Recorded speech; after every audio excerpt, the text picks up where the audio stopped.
Wonder park Narsingdi জেলার রায়পুরা উপজেলার মরজাল গ্রামে অবস্থিত একটি পার্ক। পার্কের ভিতরে প্রবেশ করার আগেই প্রবেশদ্বারটা সৌন্দর্য পর্যটকদের বিমোহিত করে।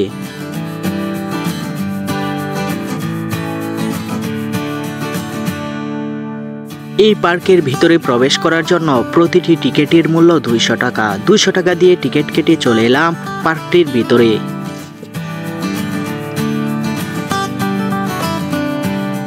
পার্কের ভিতরটা একেবারে শুনশান নীরবতা। এই রাস্তার দুপাশে রয়েছে নানান গাছগাছালি ও বিভিন্ন ফুলের গাছ।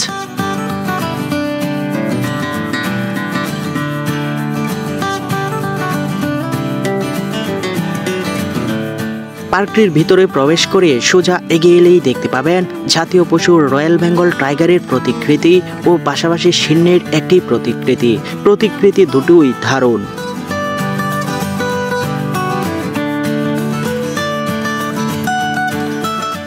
এছাড়াও এখানে বেশ কয়েকটি রাইড রয়েছে। এপাশে রয়েছে ঘুমেরি রাইড। এই রাইডগুলোর চারপাশে রয়েছে হাতি, হরিণ সহ নানান জীবজন্তুর প্রতিকৃতি।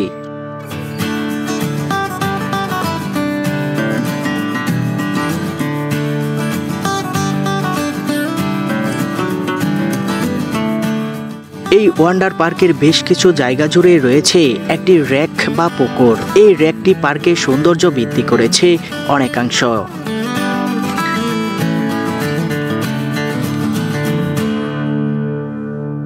আমি এখন যে জায়গাটিতে আছি আর কি, এখানে হচ্ছে কাঠের মতো করে একটি জায়গা তৈরি করা হয়েছে আর কি টিন দিয়ে। আর এপাশে কিন্তু আপনারা দেখুন, এপাশে বিশাল বড় একটি লেক রয়েছে চারপাশে। আর এখানে কিন্তু মানুষজন দেখছি খুবই কম আসে।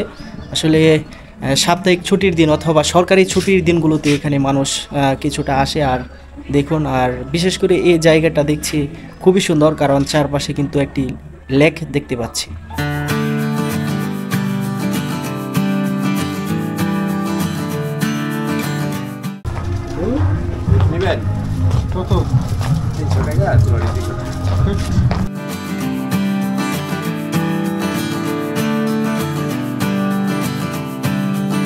এই পার্কের বাম পাশের একেবারে শেষ প্রান্তে এই মূর্তিগুলো দেখতে পাবেন।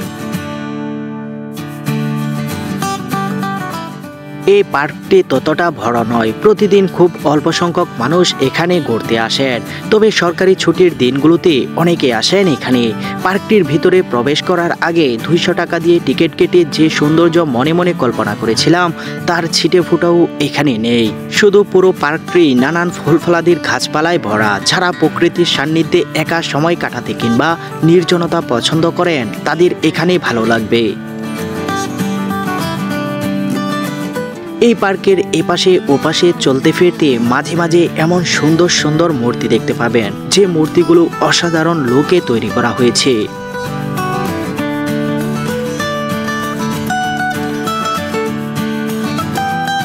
এখানে মা ও ছেলের ভাস্কর্যের পাশাপাশি রয়েছে একটি ভাল্লুকের ভাস্কর্য।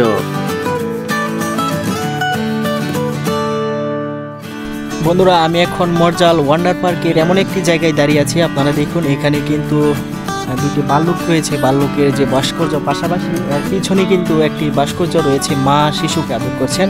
আসলে এই ভাস্কর্যটি আমার কাছে দারুণ লাগলো।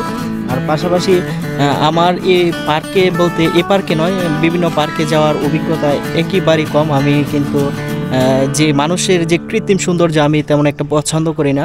আমি সবসময় প্রাকৃতিক সৌন্দর্য বেশি পছন্দ করি। কিন্তু আজকে এখানে এসেছি, আসলে এখানে গাছপালা রয়েছে, সবুজ পরিবেশ রয়েছে, আর বেশ কিছু রাইডও দেখতে পাচ্ছি। জায়গাটা সুন্দর, কিন্তু এখানকার টিকিটের মূল্য খুবই উচ্চ মূল্য।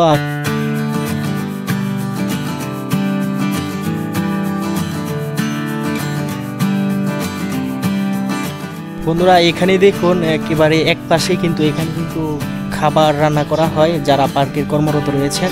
পাশাপাশি এখানে থাকার রুম দেখতে পাচ্ছি, ওয়াশরুম দেখতে পাচ্ছি। আর এখানে কিন্তু একটি মসজিদ রয়েছে। আর যদি কোনো অনুষ্ঠান হয় অথবা খাবার পরিবেশনের জন্য কিন্তু এখানে একটি ঘরও রয়েছে।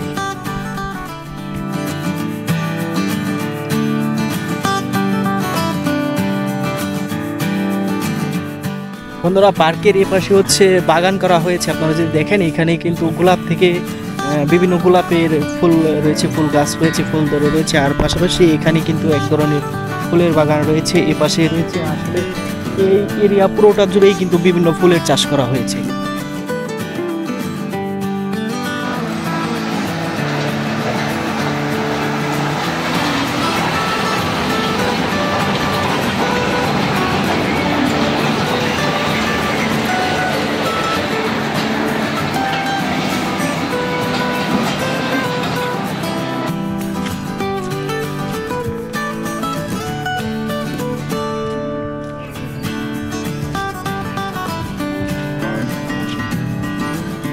ভাইয়া পুরো পার্ক জুড়ে কি খাবার জায়গা এটাই? আচ্ছা বন্ধুরা, এখানে যে দেখতে পাচ্ছেন পিছনে কিন্তু একটি দোকান রয়েছে। আসলে পুরো পার্কটি জুড়ে কিন্তু এখানেই শুধু খাবারের জায়গা রয়েছে। যারা ভিতরে আসেন এখান থেকে খেতে পারবেন। দেখুন এই হচ্ছে একটি দোকান। এটা কি আপনার ভাই না? ও আচ্ছা, এটা কি পার্কের আন্ডারেই দোকান?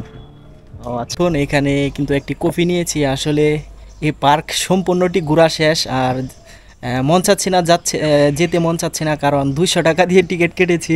এত তাড়াতাড়ি যদি চলে যায় আসলে যেতে ইচ্ছে করছে না। তাই এই যে পাশে একটি দোকান দেখতে পাচ্ছেন, এখানে সব কিছুই বিক্রি করা হয়। তাই এখানে দাঁড়িয়ে কিন্তু একটি কফি খাচ্ছি, আর এই কফিটির দাম হচ্ছে 30 টাকা, না 30।